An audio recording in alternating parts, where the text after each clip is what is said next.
Assalamu alaikum dostlar, assalamu alaikum bagbanдар, кандайсыздар? Тугандар, мына Аравандан Багдабад кылып кетип атабыз. Бүгүн дагы ошол багбандар суранганынан келдик. Суббота күнү. Мына азыр ушул багбандан немеден Аравандан чыгып, мына жолду караңыздар. Бул бетинде дагы жер турат, биягында жер турат да. Мына ушул жерде, ушул Союздун кезинде Гүлбардан ушул жерге чейин суу келген экен. Мына ушул жерге чейин тиякта заправка калды, ошого чейин суу келип, ушул жерлер сугат болгон экен. Сугат болуп, ушул жерлерде аябай сонун дыйканчылык болгон экен. Мына эми кайрадан ошол иштерди жандандырып, мына ушул Араван районунун акими, мына ушул Нокат районго карайбы, Гүлбар кайка карайт, ошол район менен сүйлөшүп туруп, мына ушул жака ошол Гүлбардан суу алып келип туруп, мына ушул эки бетти полностью бак кылыш керек. Мына бул жерге не отургузса болот? Бул жерге галавал деген алма болот. Бул жерге бий алма болот.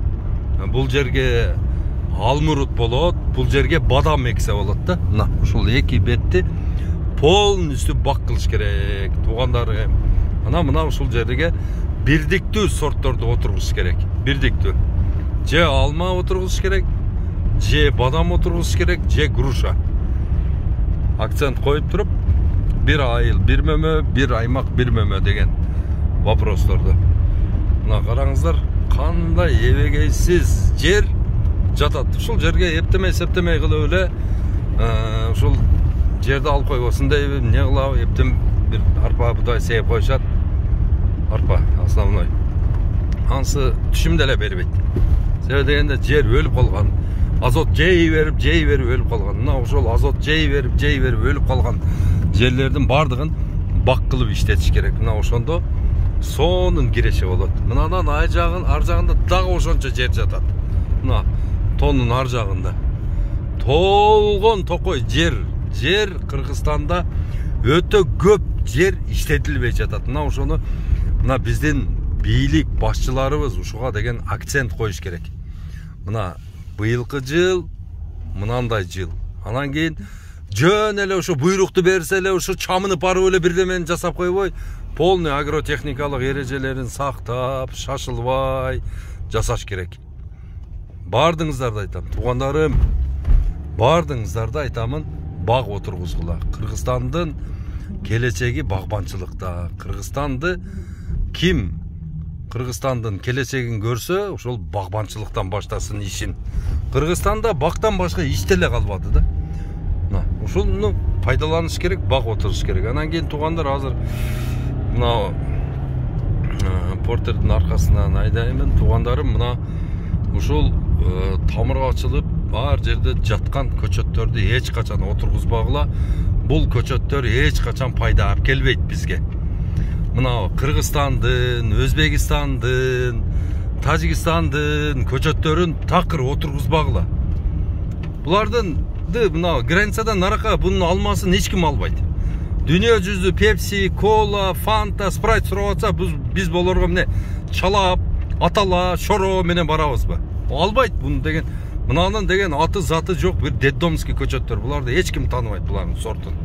Алып барып отургузуп аласыздар, не банкрот болосуздар. Мына жакшылап көрүп алыңдар. Мына тамырлары ачык, куррук бойдон кетип атат. Мына шамалда өлө шамалдатып алып кетип атат. Бир кылып. Эч качан бул өнбөйт дагы.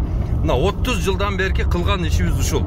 30 жылдан берки куттум ушундай көчөттөрдү отургузуп атып, дегеле бир мөмө жемишке жетишпей койдук. Постоянно Өзбекстандан, Тажикстандан, азыр болсо Ирандан, ар жактан келип атат алма. Биз Кыргызстан өзүбүздү обеспечить үчүн сөзсүз түрдө бизде өзүбүздө инвентор лабораториясы менен, заманбап илимий институту менен бардык комплект көчөткана болуш керек. Мына ошондо гана анан бизне бак көбөйөт бизде.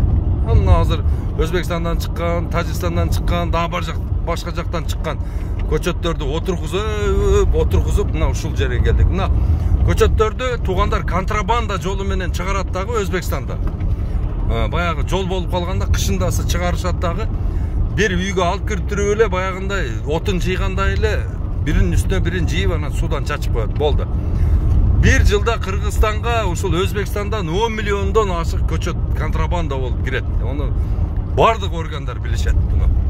Мына туугандар ушул ушуну азыр текшерилген эмес. Ушул көчөттөр эч кандай текшерүүдөн өткөн эмес. Каяктан чыккан, не болгон, анан мына бизге көрүнгөн орунун бардыгы ушул көчөттөрдөн чыгып атат туугандар.